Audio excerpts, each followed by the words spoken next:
Hello.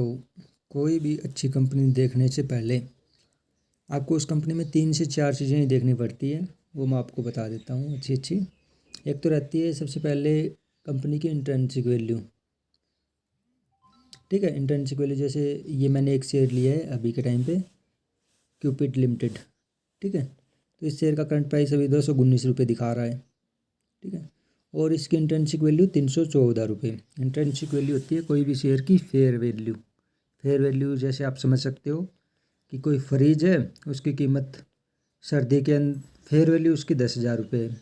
वही fridge आपको सर्दियों में 9500 रुपये का मिल जाएगा। अगर आप उसको गर्मियों में लेना चाहोगे तो वो आपको 10,050 रुपये का, 500 रुपये का मिलेगा। तो मतलब 10,000 रुपये उसकी फेयर वैल्यू है। बाकी अप और डाउन है, वो सीजन के हिसाब से चलता रहता है। तो ऐसे ही शेयर का प्राइस भी अपनी इंट्रिंसिक वैल्यू से कभी ऊपर तो कभी नीचे चलता रहता है। तो जो अच्छी कंपनियां रहती है उनके शेयर जैसे ही अपनी इंट्रिंसिक वैल्यू से नीचे आए तो उनमें हमें एंट्री लेनी चाहिए, और अपने फेयर प्राइस के लगभग पास पहुँचे तो एग्जिट कर देना चाहिए। जैसे ये क्यूपिड लिमिटेड कंपनी, इसकी मार्केट कैप 292 करोड़ है, स्मॉल कैप कंपनी एक। ठीक है, इसका करंट प्राइस 219 रुपये चल रहा है अभी, और ये 297 रुपये तक गया है, और लो इसका 190 रुपये है। ठीक है, जो कि पिछले 1 साल का है। अभी ये काफ़ी लो रेट पे आ चुकी है, और इसकी इंट्रिंसिक वैल्यू भी 300 से ऊपर है। तो अब इसको ख़रीद सकते हैं, अच्छी कंपनी है। इंट्रिंसिक वैल्यू होगी, उसके बाद में उसका हम देखते हैं ROE ROCE। ये दो ऐसी चीज़ें हैं, ROE और ROCE, जिससे हमें ये पता लगता है कि कंपनी अपने 100 रुपये के पीछे कितने रुपए कमा रही है। ये होता है रिटर्न ऑन इक्विटी। ठीक है, रिटर्न ऑन इक्विटी, जिसमें एक कंपनी अपने 100 रुपये के पीछे 24 रुपये कमा रही है। ठीक है, तो कंपनी ने कहीं से कुछ रुपए कर्जा वर्जा ले रखा होगा। रिटर्न ऑन कैपिटल एम्प्लॉय, ठीक है, तो मतलब टोटल रुपए, या तो उसके खुद के रुपए होते हैं जिसके ऊपर वो 24 रुपये कमा रही है 100 रुपये के पीछे, और ये उसके इधर उधर से लिए हुए कुल मिला के जो रुपए हैं उनके ऊपर मिला दें तो उनके 100 रुपये के पीछे 29 रुपीज़ वो कमाती है। तो मतलब वो काफ़ी अच्छी है। कोई भी चीज़ अगर 100 रुपये के पीछे 29 रुपये कमा रही है या 24-25 रुपये कमा रही है, और अच्छी चीज़। उसके बाद में उसका हम देखते हैं स्टॉक का PE। ये लगभग 15 से ऊपर ही होना चाहिए अच्छी कंपनियों का, 12 से 15 से, तब अच्छी रहती है कंपनियाँ। ठीक है, तो उसके बाद में हम देखते हैं स्टॉक की PE। स्टॉक PE मतलब 10 रुपये, प्राइस डिवाइडेड बाई अर्निंग्स। ठीक है, अर्निंग मतलब उसकी कमाई। प्राइस अभी उसका 219 रुपये है, और कमाई उसकी earning per share last year 21 रुपये है। ठीक है, तो EPS का जैसे ही हम करंट प्राइस 219 में भाग देंगे, EPS इसका है 21 रुपीज़, करंट प्राइस है 219, इसमें भाग देंगे तो हमारे पास हमें मिल जाएगा स्टॉक का PE। तो PE बहुत बड़ा फैक्टर रहता है, इससे हमें ये पता लगता है कि स्टॉक महंगा है या सस्ता है। ठीक है, जैसे अगर PE ये मान अगर ज़्यादा है, ठीक है, 10 रुपये, अगर ये यहाँ पे 20 होता, 25 होता, तो वो स्टॉक महंगा है। अगर ये कम है तो वो सस्ता है। बिल्कुल भी कम नहीं होना चाहिए ये मान,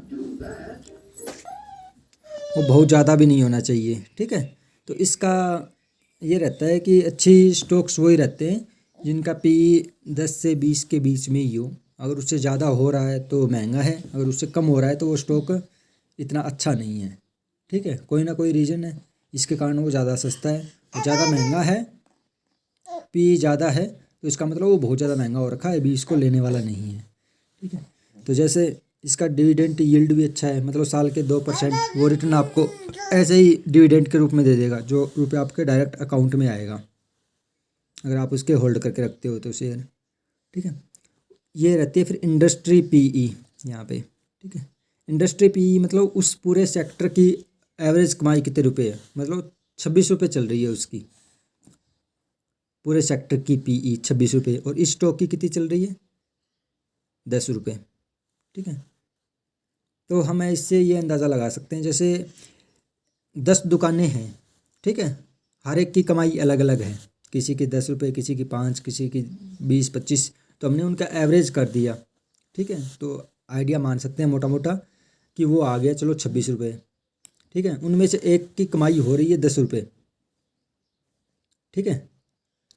तो 26 रुपये उस पूरे दुकान की, 10 दुकानों की कमाई है, उनमें से एक की है 10 रुपये, और ऐसे ही वहाँ पे किसी की 50 भी होगी, ठीक है। एवरेज करने पे 26 आ रहा है।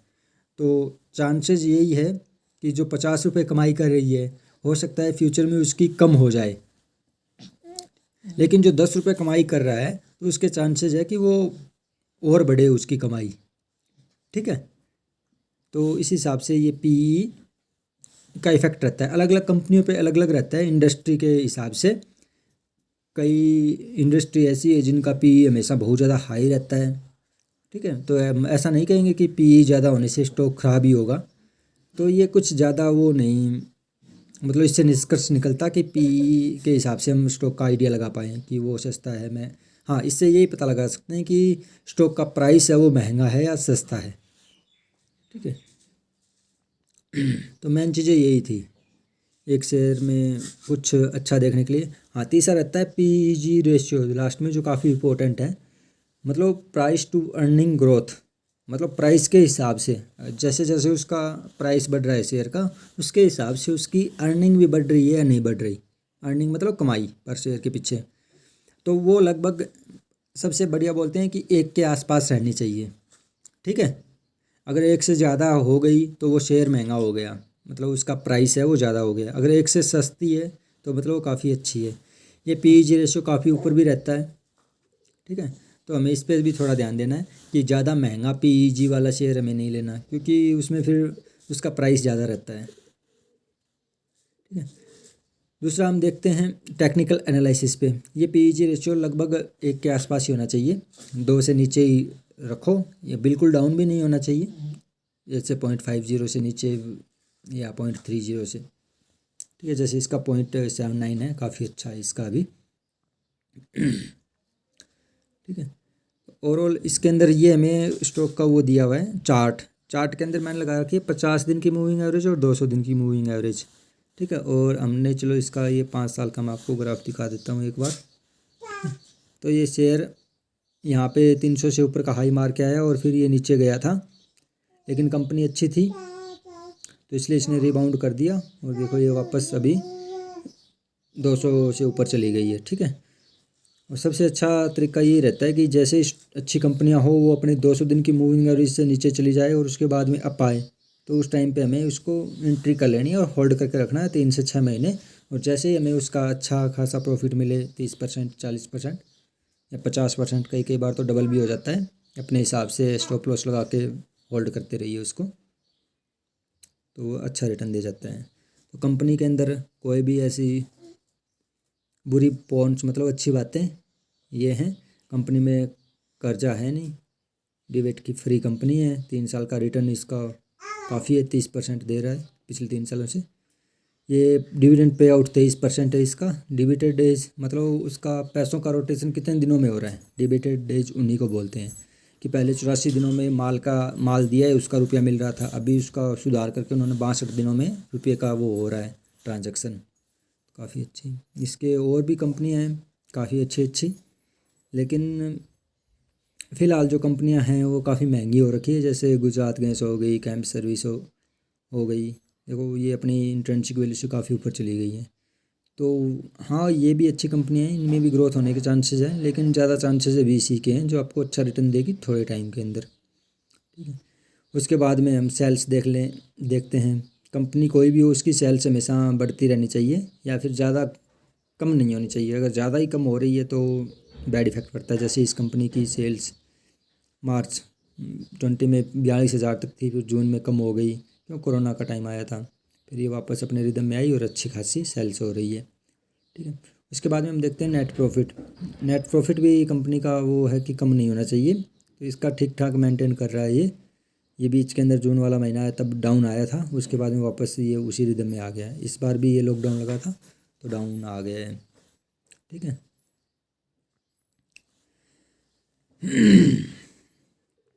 बाकी और ज़्यादा कुछ देखना नहीं रहता, अच्छी कंपनी छांटने के लिए 8-10 पॉइंट है वो ठीक होने चाहिए। हाँ, कंपनी वगैरह के ऊपर केस वेस नहीं होना चाहिए। शेयर कैपिटल, ये ज़्यादा शेयर कैपिटल ये ज़्यादा वो नहीं होनी चाहिए वेरी। 8, 10, 11 कर दिया इन्होंने, अभी 13 कर दिया, ठीक है। अभी ये मेंटेन ही है 19 से, ठीक है। रिजर्व भी इसके बढ़ते जा रहे हैं कंपनी के, देख लो आप 55, 63, 90, 118। उसके पास में कितना रुपया इससे रिजर्व है, वो बढ़ता जा रहा है। तो ये अच्छी चीज़ है कंपनी की। उसके बाद में उसकी बोरोइंग भी इसने घटा दी, 0 ही कर दी। कर्जा तो रहा ही नहीं, अब जो भी होगा उसकी कमाई ही होगी, कर्जा तो है नहीं। तो ये हो सकता है फ्यूचर में आपको अच्छा ग्रोथ दे जाए कंपनी। 200 रुपये का शेयर है, 300 रुपये के आसपास पहुंच सकता है with in short time of period. तो ऐसे हमें कंपनियों को चूज़ करना है, जिसमें इसमें प्रमोटर होल्डिंग भी देखते हैं, जो कम नहीं हुई है, बढ़ी ही है और अभी भी मेंटेन है। तो जिस शेयर में प्रमोटर की होल्डिंग इधर उधर ना हो या बढ़े नहीं, तो वो काफ़ी अच्छा शेयर रहता है। इसके अंदर डोमेस्टिक इन्वेस्टर भी हैं, लेकिन फॉरेन इन्वेस्टर ने अपना पैसा निकाल दिया है। कोई बात नहीं, चलता रहता है ये निकालना डालना रुपया। तो अभी ये ठीक है, आप देख सकते हो।